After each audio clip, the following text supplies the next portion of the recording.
Arles, sabi mo nga, non-bailable ang plunder. Pero Throwback Thursday tayo. Bakit napalaya noon si Senador Jinggoy sa kanyang plunder case tungkol sa pork barrel scam? Posible bang mangyari rin ito sa kaso niya ngayon? Pops J, rewind lang tayo ng konti. No? Itong kaso ni Estrada sa PDEP scam ay nagsimula noong 2014. No? Kaugnay yan. Nung lulimutan nga yung mga sabwatan na pinangungunahan umano ng PDEP Queen na tinagurian, pork barrel queen na si Janet Napoles. Pero kalaunan ay napawalang sala si Estrada dahil sa kakulangan umano ng ebidensya. Para yan doon sa kasong graft. No? Pero para doon sa kanyang bribery na kaso, na-convict siya. Pero ngayon ay patuloy na dinidinig yung kaso. Kaya hanggang sa ngayon, kapag lumalabas ng bansa itong sa Senator Jinggoy Estrada, ay kinakailangan niyang magpaala mismo dito sa Sandigan Bayan bago lumabas at pagkabalik niya mismo ng bansa. Patungkol naman doon, Pops J, sa tanong kung magiging kaparehas nga ba yung kapalaran o resulta ng kasong ito, ayan ang ating aabangan. Pero iginiit naman ng Office of the Ombudsman na solid at immovable yung kanilang mga ebidensya. At actually, Pops J, yung sinasabi nga no, na 573 million pesos na umanong sistematikong inihatid at nakuha ni Estrada ay mas malaking halaga kumpara sa mga naunang amount ng pera na iniugnay nga kay Estrada before, 355 million lang. And ngayon, 573 million. So kailangan nating abangan kung ano nga ba yung mga ebidensya ng Office of the Ombudsman para tuluyang idiin sa Senator Jinggoy Estrada. Arles, bakit nabanggit ang pangalan ng pumanaw na dating Yusek Maria Catalina Cabral? Hindi na siya pwedeng habulin pa?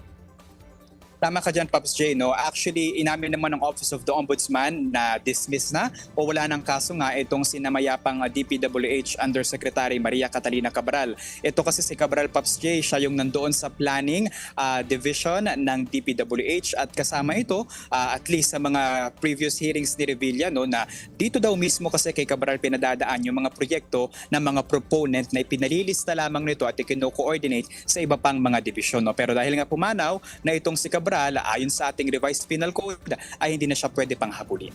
Arles, ngayon na isampa na ang kaso sa Sandigan Bayan, kailan posibleng mailabas ang warrant of arrest kina Estrada at dating DPWH Secretary Bonoan?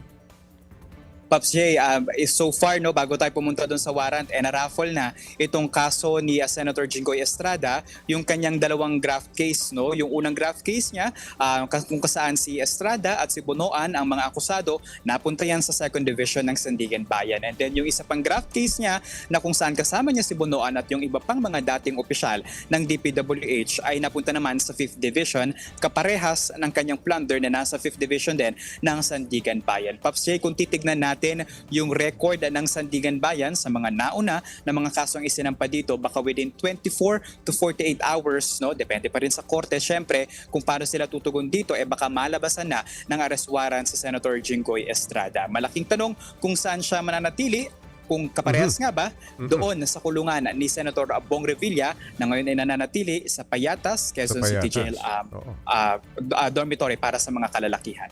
Okay, Arles, may iba pa bang senador o personalidad na pakakasuhan ng Office of the Ombudsman?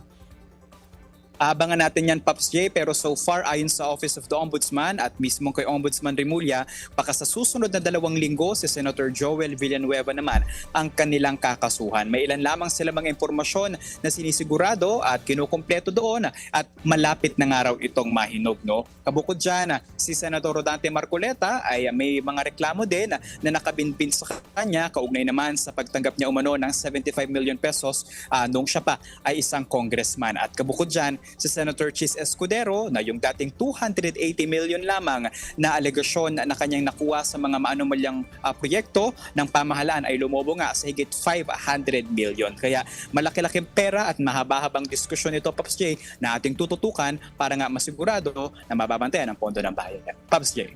Arles, nabanggit mo nga, na-raffle na itong kasong isinampa ng Ombudsman. Anong susunod na abangan natin dito?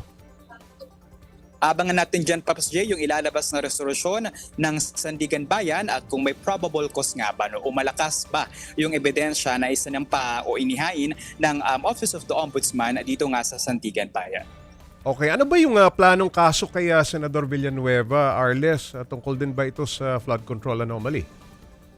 Actually, Pops J, patungkol pa din sa flood control anomaly, hindi pa natin nakukuha yung kabuuan at espesipikong mga detalye nito, maging yung kung ano ba yung naging basehan. No? Pero narinig natin kay Ombudsman Remulla, tila plunder din at malversation yung haharapin nito ni Villanueva na nauna ring naungkat or naugnay rather sa pamamagitan pa din ni Assistant District Engineer ng Bulacan na si Bryce Hernandez para naman sa umano'y 30% din na kickback sa umaabot na 600 million pesos na mga proyekto ng DPWH sa unang distrito ng Bulacan.